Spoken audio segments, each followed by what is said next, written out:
je dirais harmonie. Harmonie avec le lieu, avec le pays.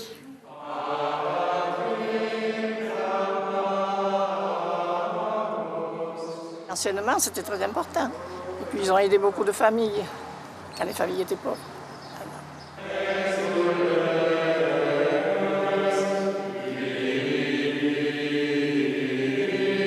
Il y avait une chocolaterie, l'agriculture, il y avait la distillerie qui est plus à eux non plus maintenant. Donc, c'est ça, quoi.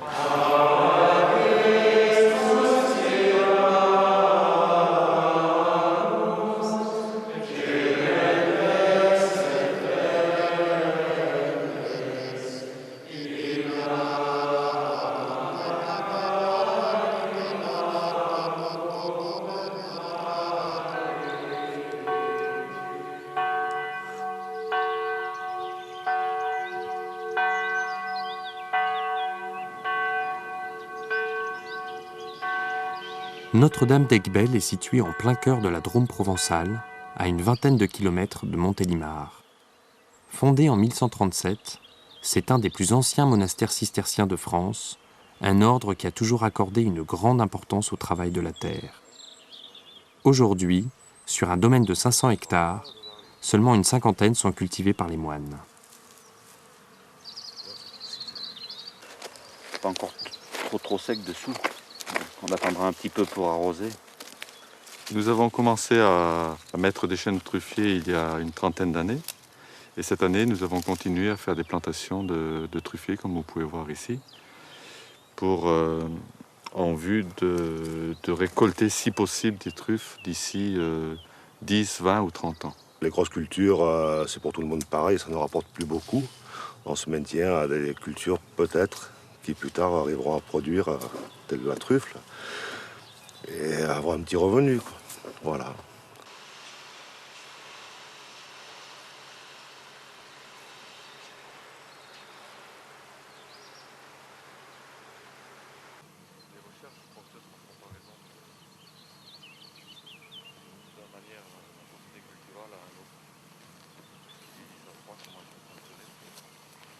Dès les origines, dans les monastères cisterciens, le travail manuel pour tous, les moines et les frères convers, était important. Et comme on était au Moyen-Âge, le travail principal, c'était l'agriculture, puisque c'était la principale source de revenus au XIIe siècle, à l'origine des cisterciens.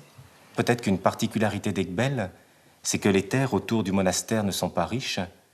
Donc il y avait certaines terres cultivées, on sait aussi qu'il y avait des troupeaux de chèvres, de moutons, de l'élevage, mais très vite, dès le XIIe siècle, les moines d'Aiguebelle ont dû aller chercher des terres plus éloignées. Par exemple, dans la vallée du Rhône, Aiguebelle possédait 2 domaines dans la vallée du Rhône.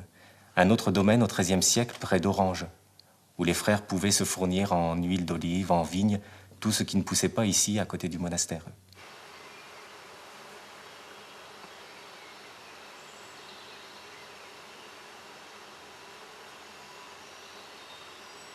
Quand les moines sont revenus après la Révolution, très vite aussi, et peut-être que là c'est une particularité d'Aiguebelle, ils ont insisté sur les industries, parce que l'agriculture, les terres ne devaient pas être suffisantes pour nourrir une communauté qui rapidement va devenir importante, puisqu'il y aura plus de 200 moines à la fin du XIXe siècle.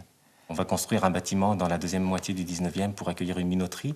Très vite, cette minoterie, dans les années 1880, va se transformer en chocolaterie. Et là, il y a des photos où l'on voit un petit peu l'importance de cette industrie, puisqu'il y a eu jusqu'à 200 ouvriers des avirons qui y travaillaient.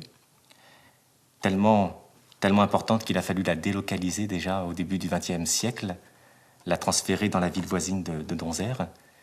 Mais donc ça montre que dès la fin du XIXe siècle, Aiguebelle vivait principalement de l'industrie et non de l'agriculture, comme dans d'autres communautés cisterciennes.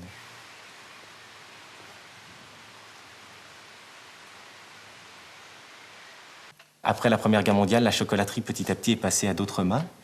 Et dans les années 1930, on a essayé une filature, une fabrique de couverture. Puis très vite, je crois, vers 1934-35, une distillerie. Puis petit à petit, cette distillerie s'est développée. Et c'est elle qui a fait vivre la communauté jusqu'à tout récemment, jusqu'à 1996. Depuis, c'est aussi finalement une forme d'industrie qui continue à nous faire vivre, puisque c'est la fabrication de l'addiction, la fabrication du baume, donc des produits artisanaux, mais ce n'est pas l'agriculture qui nous fait vivre.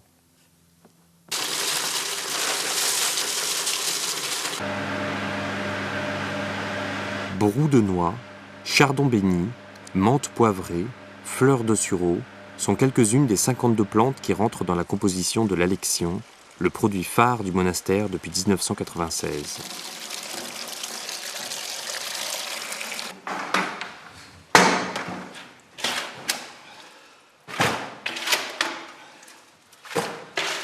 Pendant la décoction, au cellier, on prépare d'autres mélanges savoureux.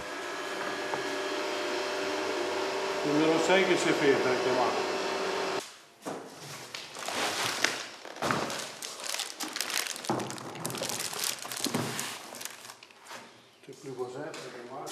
Le premier, c'est le cassis. C'est important. Après, le citron. Après, encore les galantiers. Et enfin, le caramel. Tous les quatre ensemble. Doucement, bon. 4, c'est fait.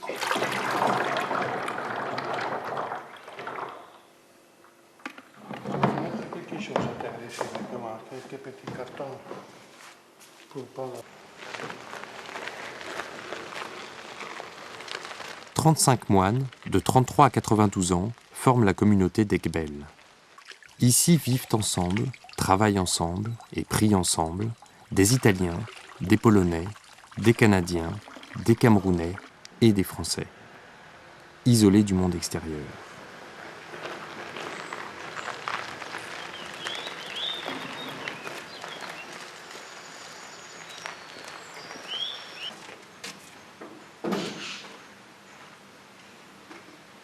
La charge principale de travail repose sur un noyau de 8 moines, les plus jeunes de la communauté.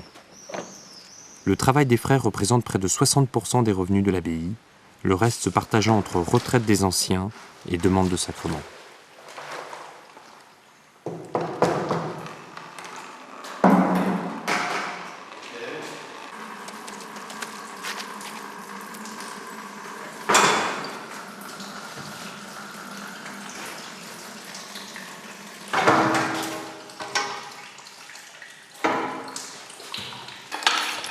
Je pense qu'il faut vivre avec notre temps, donc être compétitif, si on veut pouvoir vivre et vendre nos produits, mais sans perdre nos valeurs et sans perdre ce qui est l'essentiel de notre vie. Je ne pense pas que l'économie, le travail, est un point important de la vie cistercienne, et l'a toujours été, mais ce n'est pas l'essentiel de notre vie. Donc il ne faut pas que ça devienne l'essentiel de notre vie.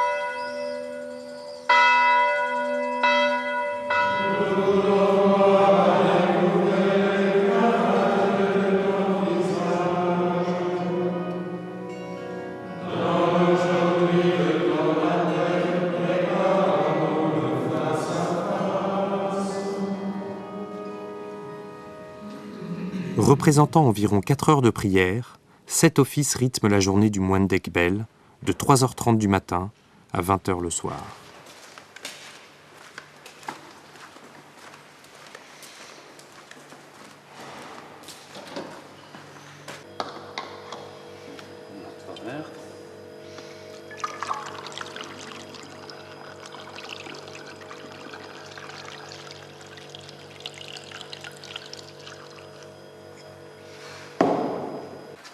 Chaque moine participe à tour de rôle aux tâches quotidiennes de l'abbaye. Être au service des autres frères fait partie de leur devise.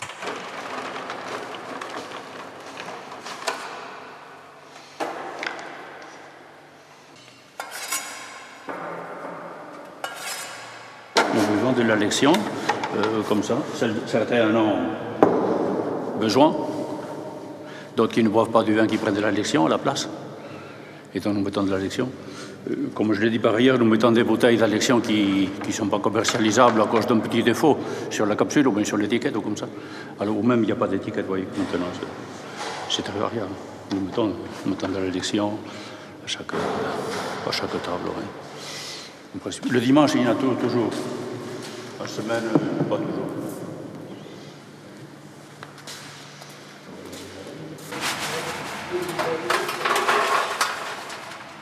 Trop peu nombreux pour assurer la préparation des repas, les moines d'Egbel ont décidé de les sous-traiter à un restaurateur de la région.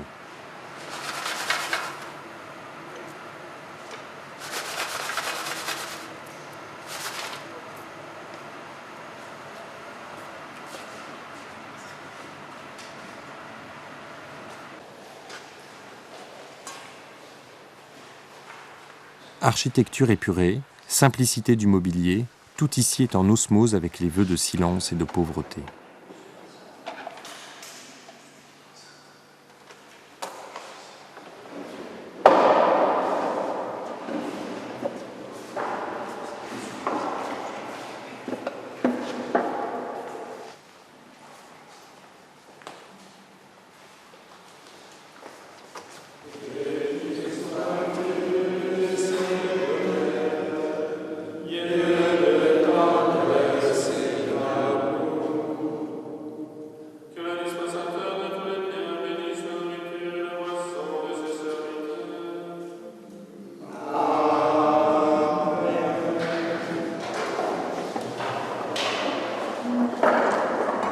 Au réfectoire, on nourrit le corps et l'esprit. Une lecture choisie par le père abbé accompagne le repas pris en silence. Nous pensons désormais résoudre nos questions évoquées plus haut par le dialogue. À la différence de la plupart des autres ordres, il n'existe pas de temps de détente fraternelle ou récréation chez les cisterciens de la stricte observance. Être ensemble se vit toujours dans le silence.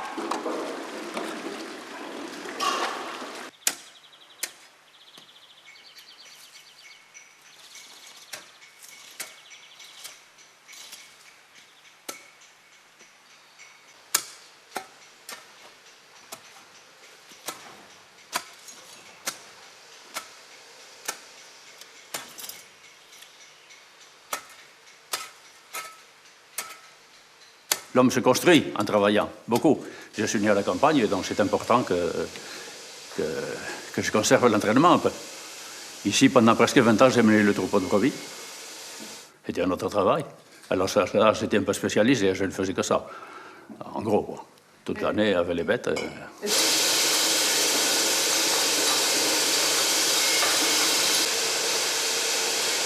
Il y a des produits qui sont appétants, qui donnent de l'appétit. Parce qu'il y a des plantes qui stimulent l'appétit, c'est sans alcool, et d'autres plantes qui, au contraire, facilitent l'assimilation.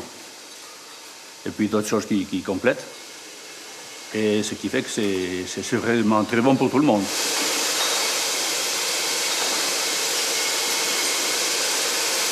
La consommation idéale, je dirais, c'est l'hiver, enfin l'hiver en toute saison, mais si on a eu une grosse fatigue, une grosse grippe, ou comme ça, si on veut se remonter, alors on fait une cure.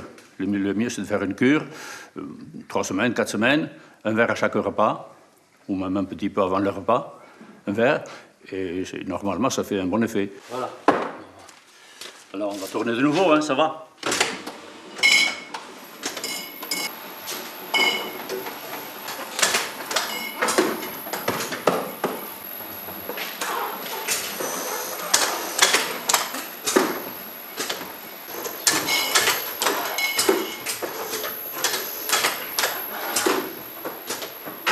J'ai bientôt 50 ans de vie monastique.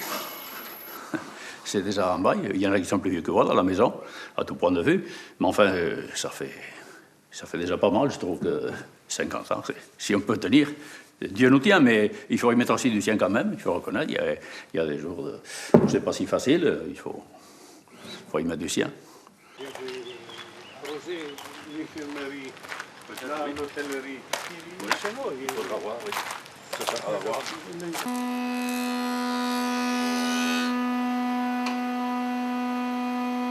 Dans les monastères, nous entrons à différents âges. Certains ont des compétences qui peuvent être directement utiles à la communauté. J'ai une formation d'ébéniste. J'ai pu, lorsque j'étais novice, faire un peu d'ébénisterie ici, un peu de mobilier, parce qu'il y en avait besoin et que j'avais la possibilité et le temps. Mais à présent, c'est très très exceptionnel que je revienne dans ce lieu, ayant d'autres charges qui m'empêchent d'avoir ce temps disponible. Et donc tout ce travail de bois, de menuiserie ou d'ébénisterie se fait maintenant à l'extérieur. Dans la mesure où on a accepté au préalable de ne pas se fixer sur notre propre compétence comme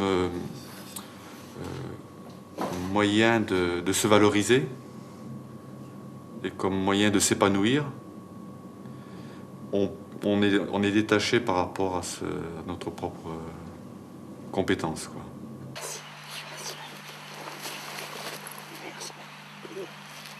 On me met à la ferme, j'avais jamais fait, je suis resté à la ferme. On m'a mis à l'infirmerie, j'ai fait l'infirmerie. On m'a mis à la cuisine, j'ai fait la cuisine. Maintenant, on me met à la buanderie, je fais le linge. Puis là, comme ils ont changé, que je connaissais les chiens, on me laisse, le père abbé m'a demandé de m'occuper des chiens. Alors je vais revenir truffé.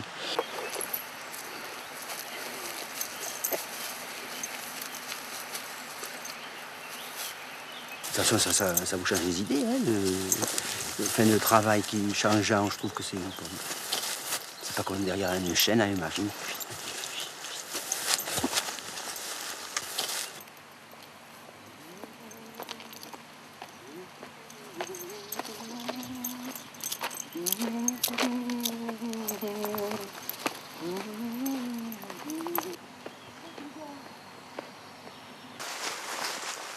Moi, je suis de Bordeaux, du bon vin. On voit sa vie qu'on a vécue avant, quand on est ici. Et non, j'ai fait mon boulot, j'ai travaillé honnêtement, j'ai chanté, j'ai dansé, j'ai vraiment vécu comme il faut. Je suis rentré à 46 ans, voilà. Comptez.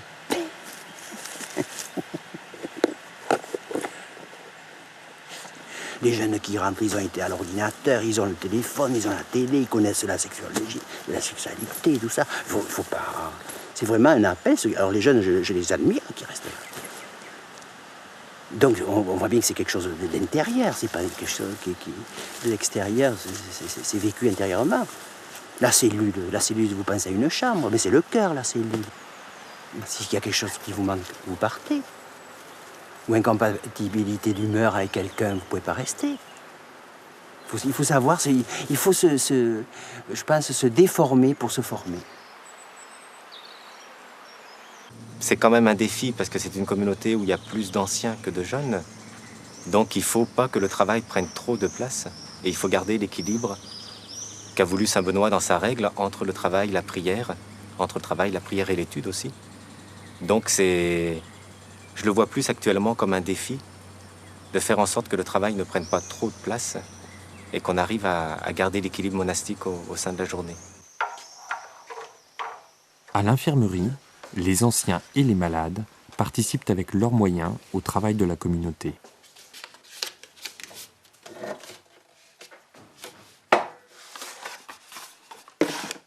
J'ai l'aubépine pour le cœur.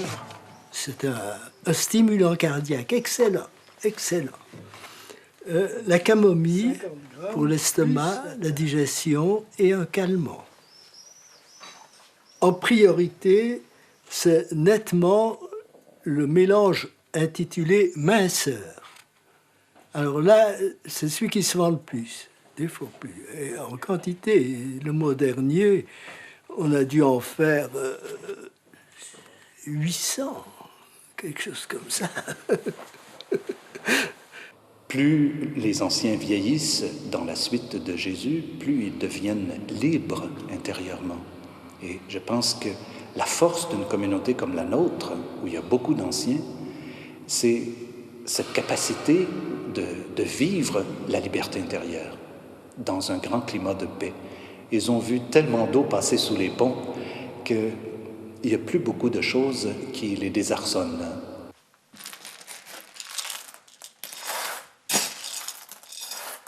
À 85 ans, frère Camille s'occupe du café de Koutaba. Egbel a fondé ce monastère au Cameroun il y a 50 ans. Le monastère est situé à 1200 mètres d'altitude et c'est un lieu idéal pour la culture du café. Et le café que nous cultivons, c'est commercialisé en France par Egbel, qui est comme notre relais à ce niveau.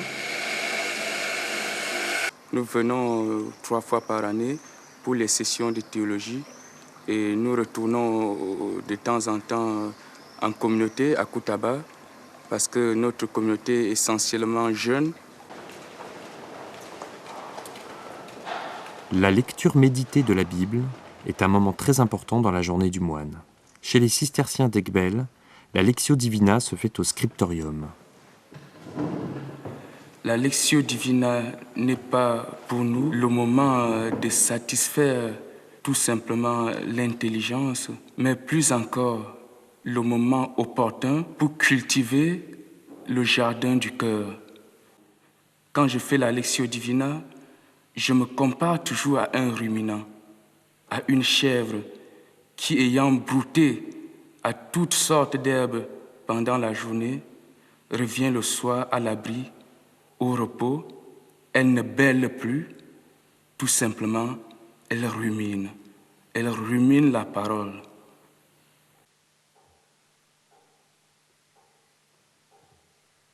C'est un petit peu la base, la nourriture de base. Le matin, j'ai besoin de déjeuner pour tenir le coup, mais j'ai besoin aussi de cette Lectio Divina pour tenir le coup aussi, pour vivre cette journée qui commence.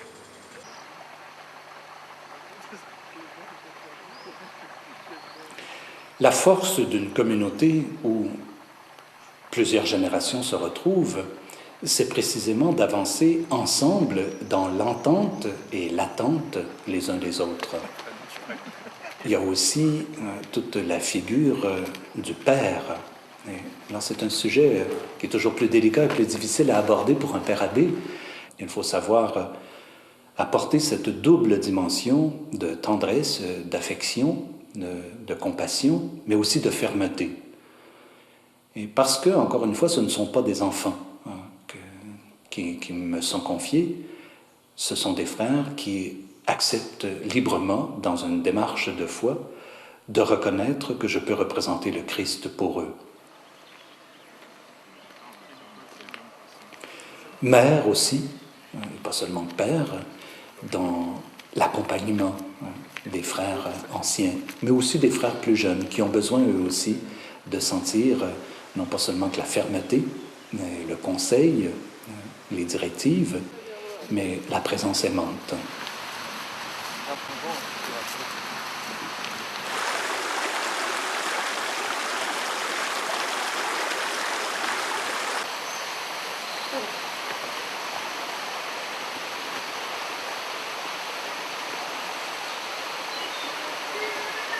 Il faut beaucoup aimer un frère pour accepter de lui faire des remarques. Encore une fois, je pense que personne aime recevoir des remarques, surtout lorsqu'elles ne sont pas très positives pour aider à améliorer, à vivre autrement.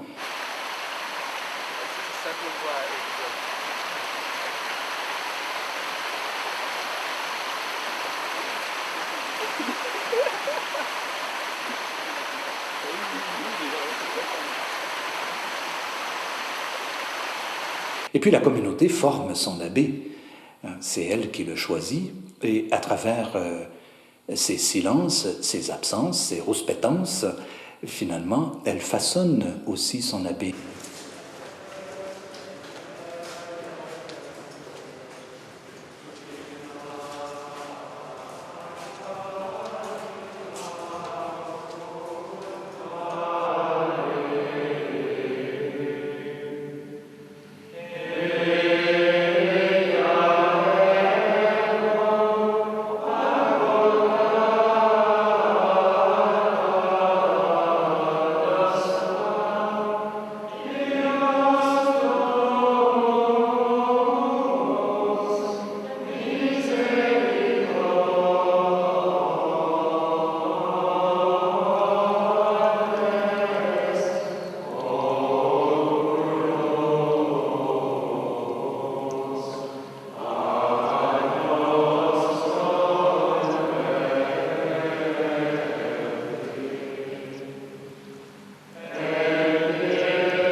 D'églises particulières aujourd'hui qui souhaiteraient avoir une présence contemplative, qui souhaiteraient avoir des moines. Peut-être qu'on peut aider des groupes de jeunes dans ces églises à s'initier à la voie qui est la nôtre. Et là aussi, il y a tout un travail, je pense, pour lequel on a un savoir-faire, on a une sagesse. Et c'est une manière de transmettre notre vie.